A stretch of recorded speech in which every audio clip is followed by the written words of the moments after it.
Assalamu alaikum. I am Dr. Farjana Khanam, Assistant Professor, Anatomy Department. In last class, we discussed about the gross anatomy of the cerebellum.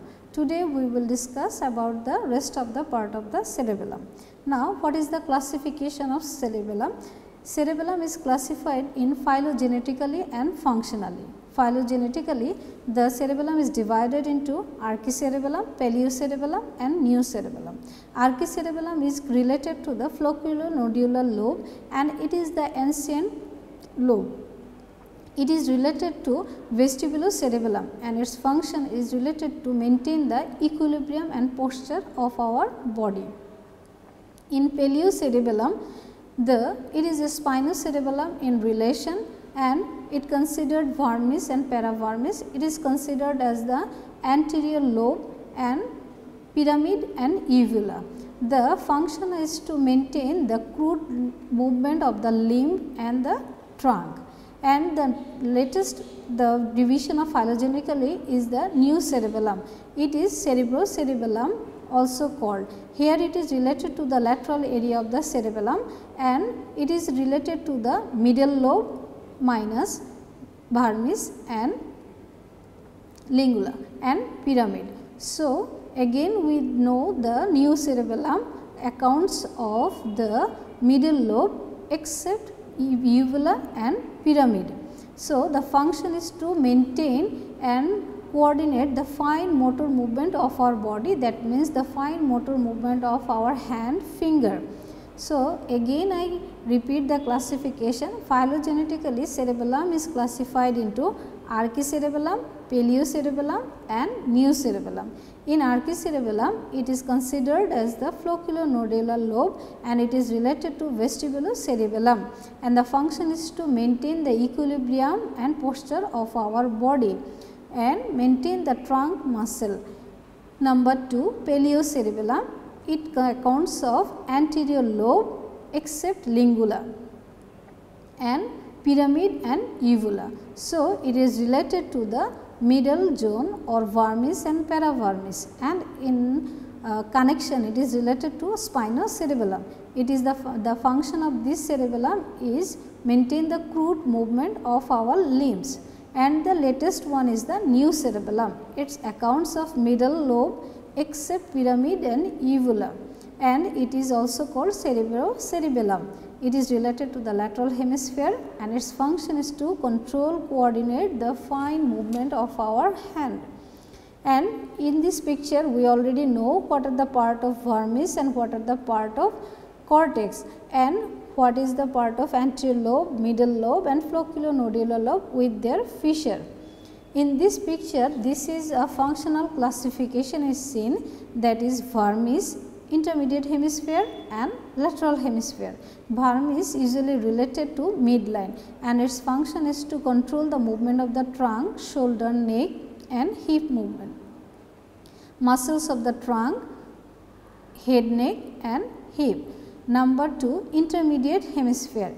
It lies just lateral to the vermis and it is control the movement of the two limbs and other two limbs. In this picture, we see the lateral hemisphere, that is cerebrocerebellum. It control the fine movement of our finger. Now, here we see the picture of cerebellum with midbrain stem, midbrain or brain stem. In this picture, we see cerebellum, pons, medulla and midbrain. In the cerebellum, there is blue color is anterior lobe, cerebellar cortex is seen and there is a term arbor vitae. It means tree of life. Here, when you horizontally section a cerebellum, this appear as a tree, that is called arbor vitae and the lower blue color is flocculonodular lobe. Here is a picture, we see 3 cerebellar peduncle. This is very important question, the cerebellar peduncle, how is connected and which tract are enter and out from these through this peduncle. So, there are 3 peduncle: superior cerebellar peduncle, middle cerebellar peduncle and inferior cerebellar peduncle. Thorough superior cerebellar peduncle, it is connected to midbrain. Thorough middle cerebellar peduncle, it is connected to pons, and thorough inferior cerebellar peduncle, it is connected to medulla oblongata. This is very important because efferent and efferent fiber or tracts come from and out through this peduncle and maintain the function of the cerebellum with the other parts of the brain. Now, what is the internal structure of a cerebellum? Usually, cerebellum has an outer cortex, inner medulla oblongata. Cortex means neurons or neurons cell present, and white matter means the fiber usually present. In this picture, we see there is 4 deep nuclei which also present in white matter, that is called from lateral to medial dentate nucleus, emboliform nucleus, globose nucleus and vestigial nucleus. There is that is outer is the cerebellar cortex, and from lateral to medial in the white matter there is deep cerebellar nuclei. The name of cerebellar nuclei is very important. It is usually a viva question, asked in viva question. What about the intercerebellar nuclei? That is the dentate nucleus, the very important. It is the largest cerebellar nuclei. It has a shape of crumbled bag.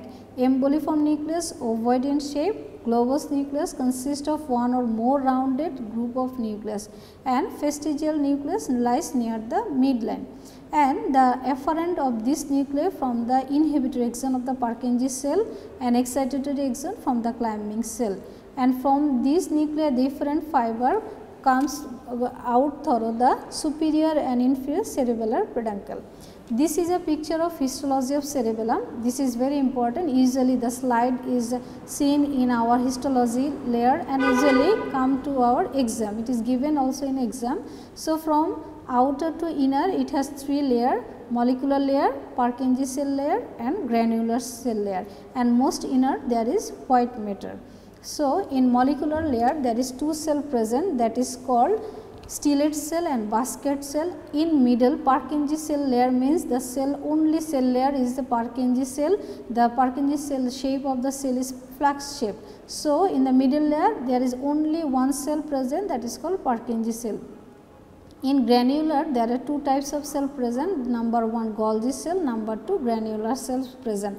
And in white matter we see 2 fiber, climbing fiber and mossy fiber. So, these are the histology of cerebellum. Now, come to our last plate of slide, that is called blood supply of cerebellum. This is very important. The cerebellum is supplied by superior cerebellar artery, anterior inferior cerebellar artery. Both of these are the branch of basilar artery, and posterior inferior cerebellar artery, this is the branch of vertebral artery. And what about the function of cerebellum? আমরা cerebellum function যদি শুনতে চাই, first cerebellum maintain the same side of function, that means right cerebellar hemisphere maintain or coordinate the right side of the body or control the movement of the right side of the body, and the left cerebellar hemisphere control the left side of our body. This is very important. Cerebrum control the opposite side of the body, but cerebellum control the same side of the body. And first we show the function, but now we see the sign of cerebellar disorder. The sign are ataxia, decomposition of movement. Ataxia means wide base gait. Decomposition of movement means inability to correct the sequence of fine coordination movement. Dysarthria means slurring or inappropriate phrasing, তার মানে উচ্চারণ করতে সমস্যা হবে। Dysdiadokinesia, inability to perform rapidly altering movement, সাধারণত কোনো তাড়াতাড়ি কাজ করতে গেলে রোগী এই কাজটা পারবে না। Dysmetria, inability to control range of movement, সে খুব বেশি দূর হাঁটতে পারবে না। Hypotonia of the muscle, nystagmus with first component towards the site of lesion, scanning speech and intention tremor. The sign of cerebellar disorder is very important clinically, both anatomically. So, these are the topics that we discuss about the cerebellum. Thank you very much.